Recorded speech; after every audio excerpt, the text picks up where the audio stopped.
As investigators continued to pick through the wreckage on the hunt apparently for just what brought this plane down, the bodies of the 10 who died were brought to the local morgue for identification.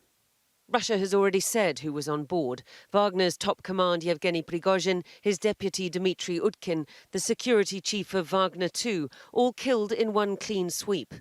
Utkin's far-right tattoos, his fondness for Hitler's favourite musician, the reason Wagner was called what it was, perhaps a help in the ID process. At a meeting at the Kremlin 24 hours after the crash, President Putin had this to say. I want to express sincere condolences to the families of all those who died. It is always a tragedy. Indeed, if they were there, and according to the initial information, Wagner company employees were on board. I want to note that those people made a significant contribution to our common cause of fighting the Nazi regime in Ukraine. We remember this, we know this, and we will not forget this. In Saint Petersburg, outside what was once the Wagner HQ, a makeshift memorial scattered with red carnations and a steady stream of mourners. He was a dangerous, unpredictable man who crystallized the violent, destructive course that Russia was set on, meeting a violent but perhaps predictable death. He had many enemies here, but he also has many who mourn him.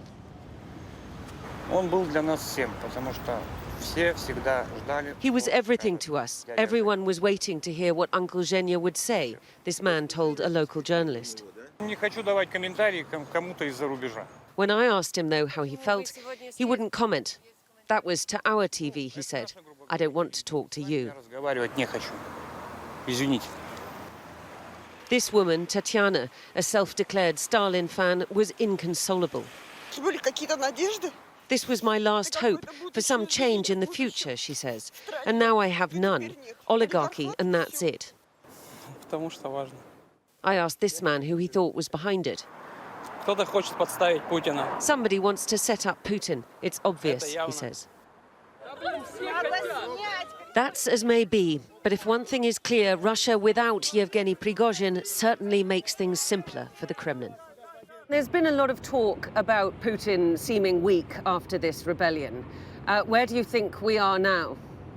Putin has certainly reinforced his position. All of those questions about the weakness of Putin, the supposed weakness that came about as a result of him not swiftly murdering Prigozhin, have now been dispelled. And as a result, he should be on a much firmer footing, because there isn't now that open question about whether you can actually challenge him.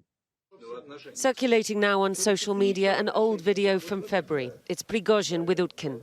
Death is not the end, just the beginning of something else, Utkin says off camera. Yes, Prigozhin replies. We will all go to hell, but in hell we will be the best.